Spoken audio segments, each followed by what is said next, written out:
going all the way to the mid-season brawl. And they would love to get a 3-0 just to set the tone for anybody else who might be watching them from afar. Any other region saying, see, we can dominate our region just like the other top teams in their regions. Yeah, the fact that, you know, one thing looking across the board, I guess not across the board of HGC, is the fact that it's very rare for, no matter how dominant you are within your region, to go undefeated. And the fact that Tempo has only dropped that one game, it is a very, this is my region, and that, you know, their record kind of displays that. It's like, Tempo is North America, pretty clearly just the best team there. Right, especially because it has been since part 1 that Tempo Storm even lost a series. And that was just to Gale Force Esports. And Tempo learned a lot, I think, from that match, especially, or as well as the Western Clash. They lost to Team 8 there too, and since then, they have stopped making the types of mistakes that they have been characterized before in the past, things like getting caught out. They just don't let themselves consider it a win unless they play very, very well. They feel like they didn't make any punishable mistakes, and that, more than anything, is going to help them this time around internationally. Yeah, it very much is. Tempo Storm is by far the most equipped internationally now than they have ever been. You know, that being said, when they have gone internationally, things haven't been looking too hot across the board, so still a lot of room for improvement for this group of players, but it is the best shot that North America's got by far. Let's talk about some of the other teams who are going to be going to the mid-season brawl. We know that L5 will be there, so will be Fnatic. We've got Nomia representing Australia, New Zealand, and then from Southeast Asia, Conbox SEA. How do you think that these teams are going to do, having seen some of their games so far? I mean, for when you say some of these teams, you're talking about the teams that have already qualified. Yeah. Out of those group of players, you know, a lot of L5 in the Korean region in general, honestly, those players have been pretty vocal of the lack of interest in North America or even Europe. They are very focused onto their own meta, so they probably are just like, do their own things. But for members like Nomia, I bet they're all over a lot of what these top teams are doing here in North America. Fnatic looking good too. Now it's a matter of who joins Fnatic. Obviously Tempo Storm is joining Fnatic, but Team Liquid and Team Dignitas too. It's going to be a toss-up there, just like we have here in NA. We generally think it'll be Gale Force or Team 8 who ends up going, but these guys right here playing versus Tempo have a great chance of being able to shake things up, like Superstars 2 and Freedom. B-Step has picked first pick. They are changing their strategies this time, and Tempo Storm is taking us where else? Cursed Hollow. The Cursed Hollow. Unlikely to make it to the late game. Very focused when it comes to the decision making. So Tempo map, you know, and not obviously just in pick, but when it comes to the strengths of the map and the team traits, I do think that it's going to benefit Tempo. So this is going to be, I think, a really nice indicator of how much of this actually does come down to the late game or not, or how much of it is actual just pressure. Because I think Tempo will put a pretty sufficient amount of early game pressure on, and it's a hard map to delay if Tempo does it properly. This is the third series in a row now that Tempo Storm has opted for Cursed Hollow over Towers of Doom when given the opportunity. So I think it's pretty safe to say that it might be their new favorite battleground, and it's easy to see why. They have a great understanding of just how much pressure they can apply to the lanes. It's a bigger battleground like Tower still, so they can do a lot with their globals, too, their Abathur picks, but then still show off their team fighting strategies with things like Greymane Abathur. The one thing that I feel like Tempo Storm does a lot better than other North American teams on Cursed Hollow specifically is it does feel like they think about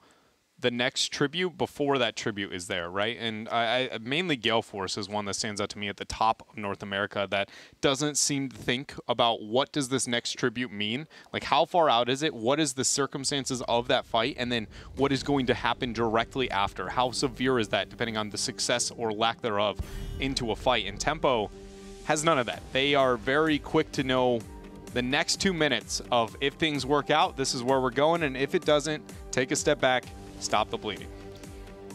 B-Step have been banning Anubarak versus Tempo Storm, but also don't want to deal again with the Abathur. Oh. Either one of them will end up being the ban. Getting the old shake there. I would like to see not a noob, just because B-Step is the first pick, but also with the strength that Anubarak has at least displayed when it comes to North American meta, Anubarak would also be a must first pick. And so if BStep doesn't want to pick that up for themselves, it doesn't fit to their play style, or maybe they just don't have too many comps with it, would be a smart ban out there, but they go the other direction. They're going to go with the Abathur, showing that they may have some Anubarak left in them. Just getting bumped in here, dude. Every time the Lucio song comes on, I note it. Every other one, tune it out. This one, just, I'm like, we're drafting. Makes you happy. It does. It's just that nice kick in of like this tone right here, whatever that is, where they bring in the heroes kind of implemented. It's dope. That's my favorite part of his 2 tracks too. So excited that they made those. It was a highlight of my Lucio release experience.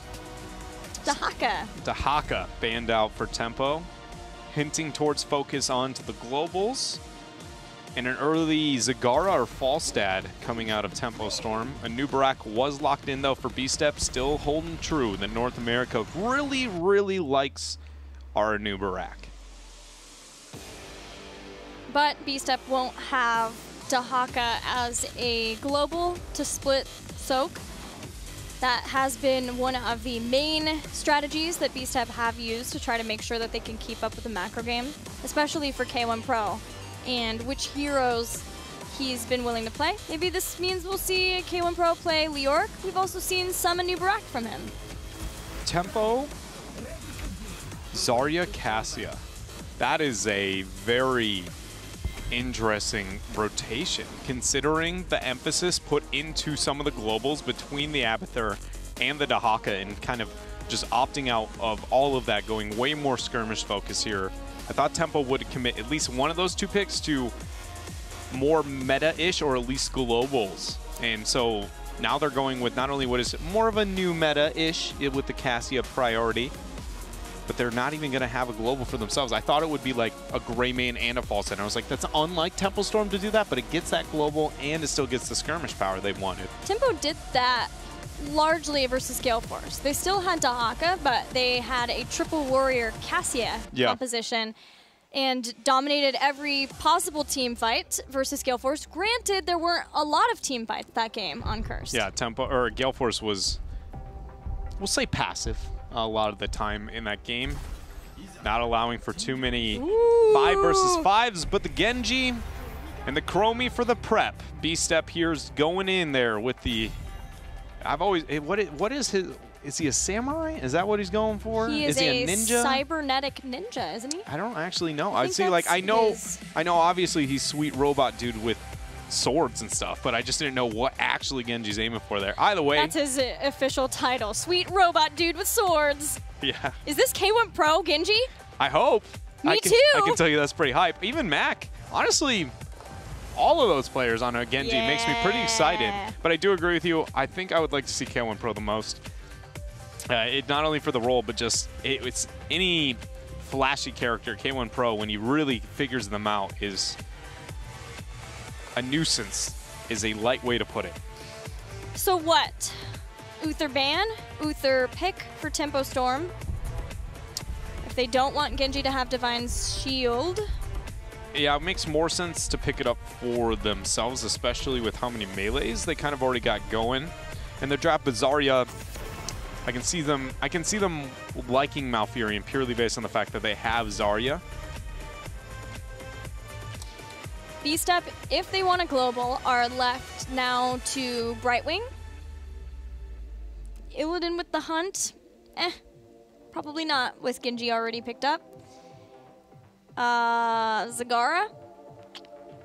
Or Zeratul is a pseudo attempt, right? Like being that, but that's more of a response when he fills that role usually, or it's with another global as well. So it's a good point you bring up. That is a very limited option to go, but the Ariel's banned out, not giving the trio over to Tempo. Zarya Ariel plus any kind of battery. I'm really excited to see where these next two picks of Tempo Storm go, because as well. they've left it rather open-ended, and B-Step went a very different direction for their draft too. So just what is Tempo Storm's, you know, interpretation to the response of what B-Step has constructed here in this draft? It's a every team's got their own answer, you know. So it's always fun whenever we get to see Tempo to see their perspective, because if anybody at home has never gone through and looked at draft data, just literally the drafting on its own, you can see a lot of cool patterns and like thoughts from teams depending on, you know, their history and what they've done. It's really neat. Well, B-Step will get Genji, but they will not get any sort of invulnerability for him. Uther, Divine Shield, stolen. Tyrael, stolen. The weird thing is I was actually going to talk about, like, you know, every time Genji's come up so far, I talk about Tyrael and Uther are the only two times that I see him, and I'm like, I'm afraid of him. Every other time I'm like, bad Tracer. So denying both of those is huge, but I was going to say Tempo could try to, but I didn't think they would, because not only are they going with this melee Cassia composition, that's not the thing that makes me go, you know, I don't know if I like this. It's more the fact that they don't have any damage through any of their sources right now. Uther is very, very low outside of D-Storm. Judgment maybe, you know, it's just they're lacking in the damage department when we typically, compared to the normal composition Tempo Storms run, and with this type of heavy melee draft, there's more DPS, more beef in there somewhere. Yeah, though, when they ran Triple Warrior before, she came out. When they ran Triple Warrior before, it was Johanna, Dahaka, and Zarya. You're not wrong. It was equally as, you know, all over the place as this one. But it was full globals, right? So it was against a lacking of that type of full when your team opponent fight doesn't commit to a team fight, and then you kind of half commit to it as well, and they don't accent those globals that you're kind of talking about right here. Yeah, it is a different way to look at that composition. Last pick for Tempo. What warrior is it going to be? Could be a warrior, but it could be some sort of change, and they are going to get Illidan. They're going to mix it up. I wonder if that pick was because Zagara was picked, or if they already had planned to go down this route. That one I don't know. It could have been either way. You're right with how the draft played out. Like, it could have either direction. I do think the Zagara kind of conveniently sold the Illidan, you know, on what would have been more questionable. And now there's about 50 different ways that Tempo can approach this draft. They've got an anti-global into a Zag, and multiple anti-globals. They've got a lot of single target bursts they can move into, or they can go more AoE survivability Death Ball. I love how they approached it, because they have 2 Cassia players. They have several Zarya players, 2 that we have seen so far. They have several Tyrael players. Obviously, June is going to play the Uther, but everything else, they could have worked it in a way so that they were so flexible with that final pick. I love how they did that, whether it was that they were always going to play Illidan or regardless. But it's time to head into the game, as we are on Cursed Hollow for Game 3. This is it for B-Step. Stay in the series. You got to win this one. Also, we already see K1 Pro is going to be the Zagara player, but changing up the level 1 a little bit. We have seen multiple level 1s out of Zag, but going into the Banelings rather than the Infest there. iDream is the Genji. Nice. Still psyched. Still pumped. Still stoked. All right, and then so when looking at the flexing of the other half, we do have Fury is going to be the Tyrael, and then Cawthon is the Zarya. Some awesome Tyrael plays from Fury last week, too, versus Gale Force Esports. Still a possibility for Judgment, or you think it will be Sanctification again from Fury? So, again, this is one of the few comps Tempo can legitimately go in both ways. It just comes down to how they want to play it, and they don't have to decide until 10. Because Tempo, they know what B-Step wants to do in this game for a lot of the part. Their team fight is going to be, we poke around with Chromie on top of an objective. When it gets low, Genji goes in, commits to the kill, and Zag's been split-soaking the entire time. Isn't that fun? And when you commit to, you saw the Cassia, the Zarya, the Tyrael, and the Uther, you don't think of that as like, there's no last pick that is an anti-split pusher, right? And that's why that Illidan is so creative, because now that watch Zagara do her thing while our 4-man delays and maybe gets a pick here and there isn't a realistic option for the later half of the game now. Tempo Storm could go Judgment and go Hunt, and what they can do is they can not only hunt Zagara, but in team fights they can hunt Genji.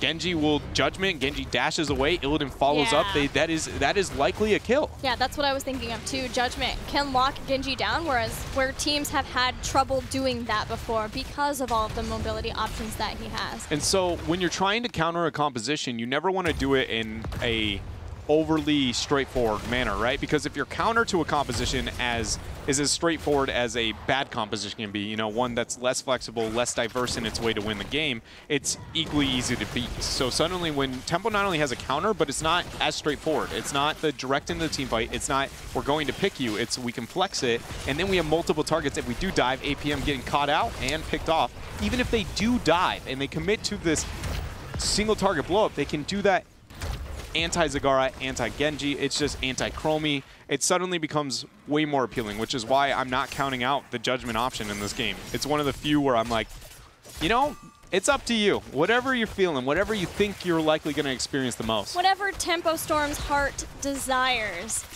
is possible in this game for Tempo. And so far, they have been doing remarkably well again in the early game. They've taken out towers. They haven't taken down a fort yet, but they've opened up a lot of forts, whereas there's just the one taken down for B-Step, looking to try to get as much structural damage done before Zagara comes online at 10 with Nidus Network. North America continuing to reinvent the wheel with their Chromie builds. This time, still a full Dragon's Breath build, except for level 1 to give vision. My apologies, I have broken my co-commentator, so I will continue to cast until he is ready to rejoin this. Reinventing the wheel! You're not wrong, that's why it's so very good. We don't stop there, it's all the way down to Malfurion. Cattle gets the interrupt, but we've got ourselves a Treant coming out with our vengeful roots. Broccoli build! Let's go, boys! B-Step's not playing around this game. So McIntyre will have more Dragon's Breaths that have a bigger area, but he's not building into the damage of level 1. Still wanting to get the ability power and the vision that Time Walker's Pursuit brings to him. I apologize, I've just never heard it so eloquently put. it really is, we are attempting to reinvent the wheel when it comes to Chromie. Europe started it, we made sure we finished it. You know what I mean? They were like, is it Chromie cool? And they're like, whoa, whoa, whoa. Let us show you how wacky these talents can get here. Anything and everything's an option if you got Chromie. I mean, the girl can see future and past. She's got it. You can't misclick a talent in that case. And we had the other build that was full Dragon's Breath from Kenma, aka what I saw on Twitter, Ken1 Pro, which I adored. The Ken1 Pro? I also saw Kene, like Kenma and Mene. Oh, Kene. I like that one for that, you know, the new Mage Master. Broccoli doing a lot of damage to Cattle, but now he's going in trying to get the kill. That's the bouncing attacks, but somehow King Caffeine stays alive. Cattle actually could have gotten that kill, and he didn't. So what we saw there was the bouncing attacks coming up from the level 1 on Cassia. And so Caff was actually out of auto attack range, and you saw him chasing. He could have auto attacked the Malfurion. Later he did, but it got enough time for Caff to get his W and shielded the splash auto attack damage that could have killed him. So if he had accepted his fate that he had no auto attack onto the kill target, swapped in the Malfurion a smidge earlier, that could have been a pick. So small things here, doesn't get a kill, but does do a lot of damage, significant damage to B-Step, which is also what has happened to B-Step structures. No fort in mid, fort in bot is low, and importantly, they have kept Zagara back from being able to split push or even just try to get her creep spread out to get ready for getting Nidus Network set up and active.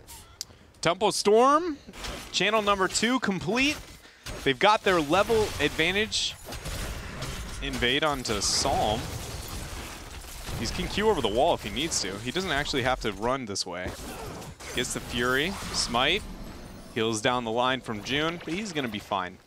But Tempo, I don't really know what happened. But Tempo has not only got a level lead, Gilly, they've got 2 tribs on top. No contesting out of B-Step, very little.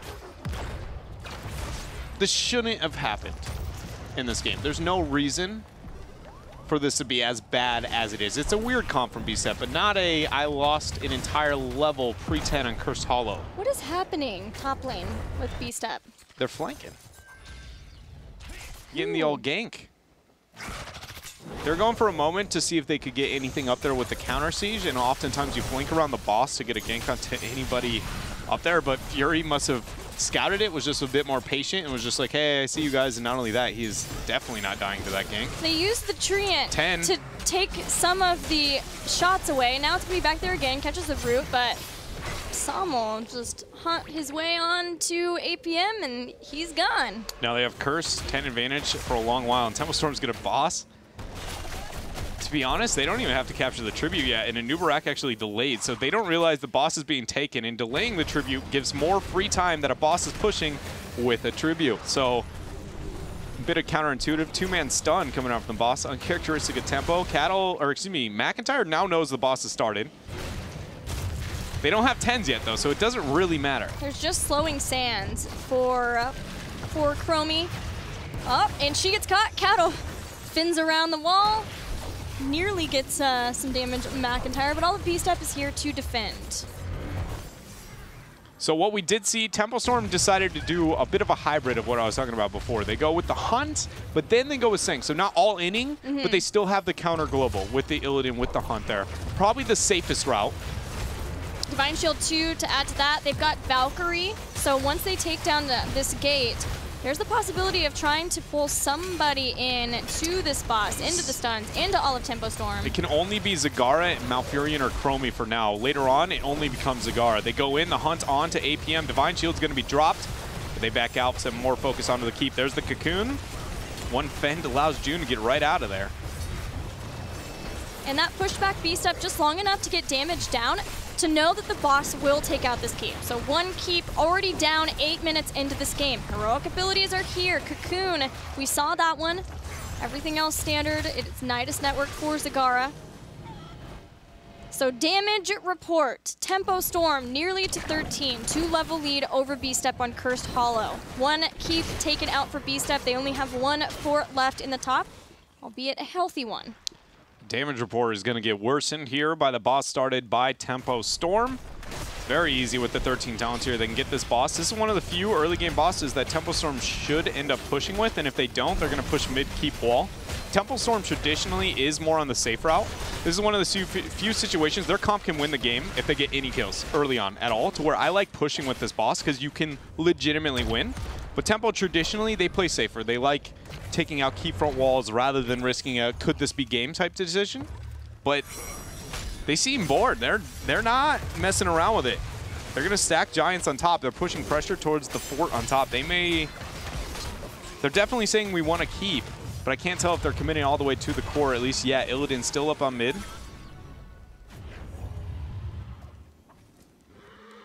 Boss and Zarya in top, Giants taken, and that slows down the defense for B-Step. B-Step have Zagara in the bottom. What's up? They're committing to mid now. You see this rotation. They're going the safe route, but it's just like 30 seconds late. That's the kind of stuff that, for Tempo Storm, that's all I have left a lot of the times when it comes to complaints, is that it's more of like, you have two options. I think one is slightly riskier but better. I can understand why you don't do it, but when they commit to one or the other, it just feels sometimes, you know, where was this a bit ago?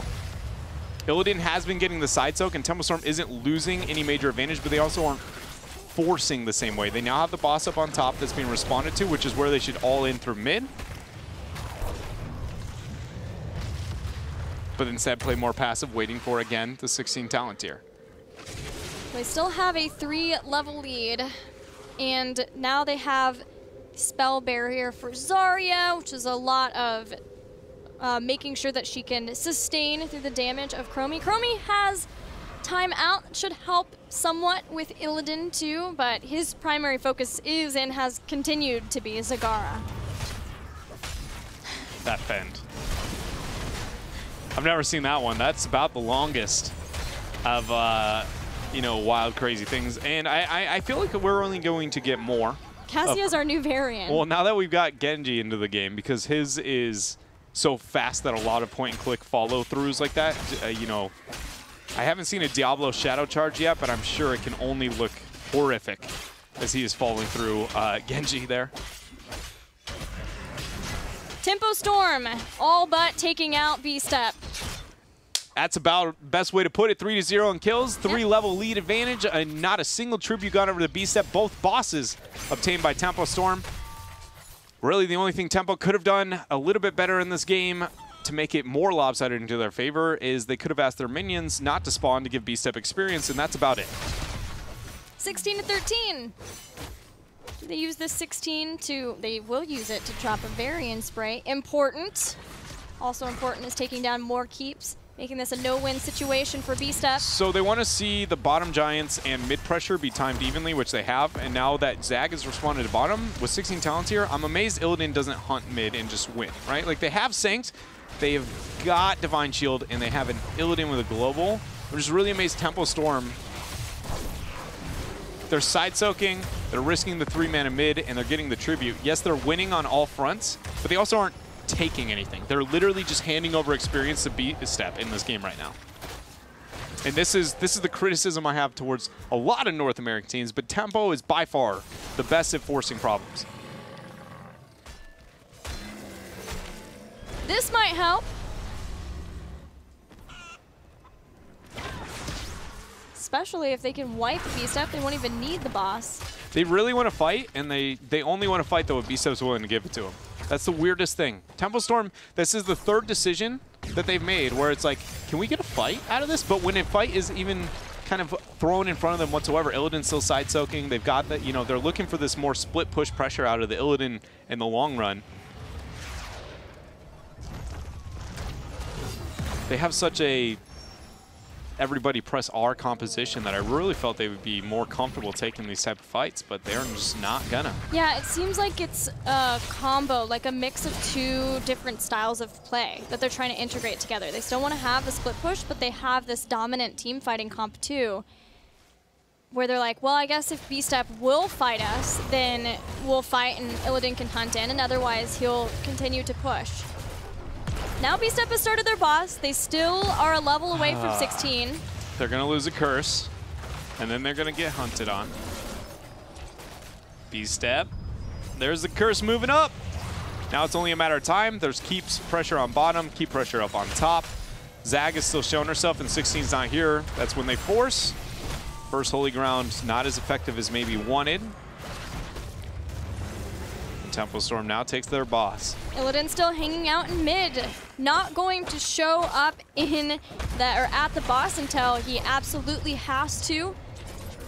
Again, trying to just force a checkmate for B-Step. The one thing that Tempo Storm is kind of doing right now, they are playing obviously a really fun like macro game that Illidan is just being a problem the entire time in this game.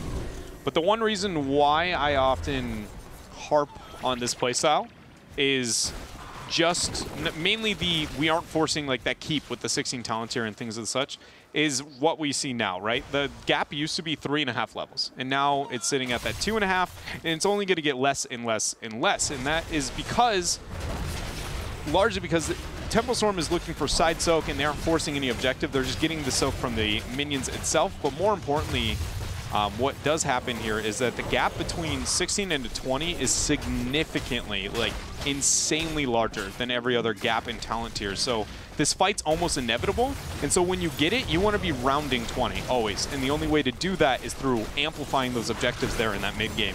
Otherwise, Tempo always allows B-Step to do the very end game, but one Holy Ground Sanctification. Perfect play from Fury, steals away the boss. Two bosses now. Valkyrie pulls in APM, who gets hunted. Ice blocks for now, stunned out of Twilight Dream to boot. Nothing going APM's way. And Tempo Storm trying to close out the game after a steady mid-game from them. I don't even think they have to right-click the core. There's just no way this game does not end. A boss stopping on through top keep. A boss through bottom keep. One still from Fury is, you know, it was the cherry on top of this series. Tempo Storm have found themselves game number 3, ending HGC North America phase number 1, part 1, part 2, phase 1. I nailed it. What a way to end the series undefeated for Tempo. In part 2, and only one dropped all the way through.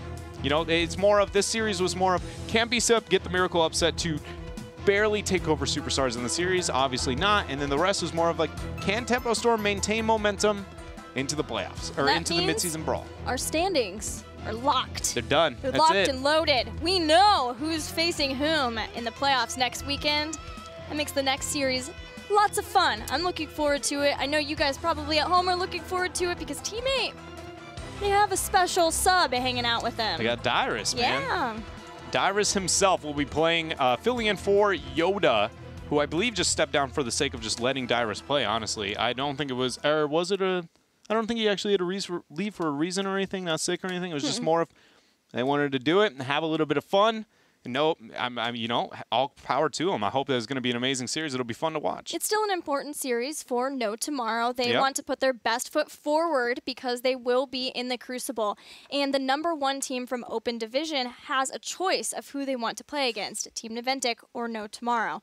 Naventic has shown life in Part 2, and so has No Tomorrow. So No Tomorrow wants to set up a strong foot going into that. But Tempo Storm are victors of this match, looking good as they get ready for the mid-season brawl now. They did look good. They ran very different compositions. You know, they didn't all in one play style, which is only what you can hope, you know, from Tempo Storm as a group of players. Everything, you know, tip the hat, way to go. The job done is how I view that here for Tempo Storm. It's satisfying to see them slowly become more and more dominant in North America. I hope that only continues to show, mainly just because it benefits so much more within international play.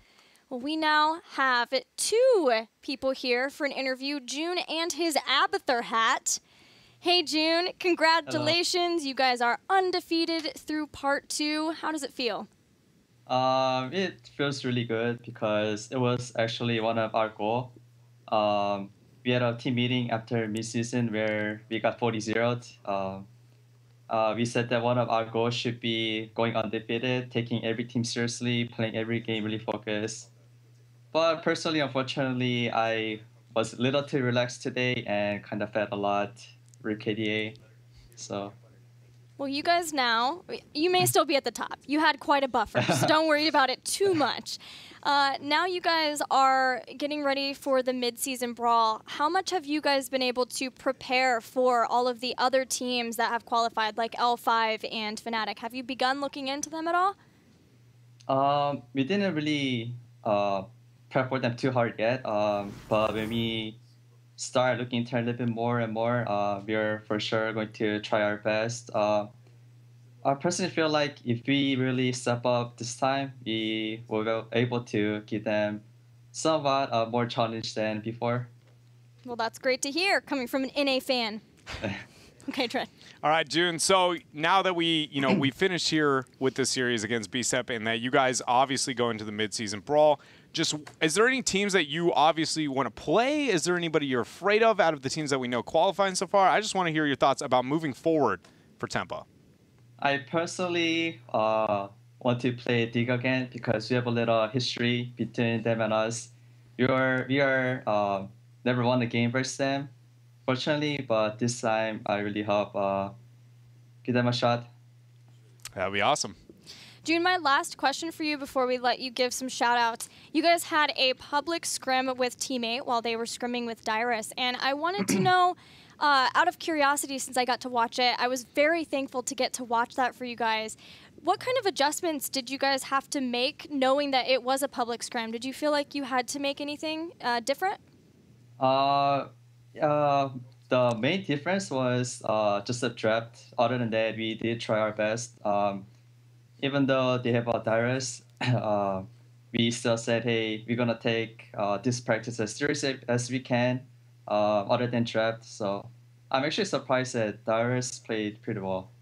He did, and it's exciting that we get to see him in the next match, but I was very grateful to get to watch that. So thank you to you guys. Thank you to Teammate, too, for giving us some insight into getting to see the shot calling and the scrims. We'll let you give some shout-outs now.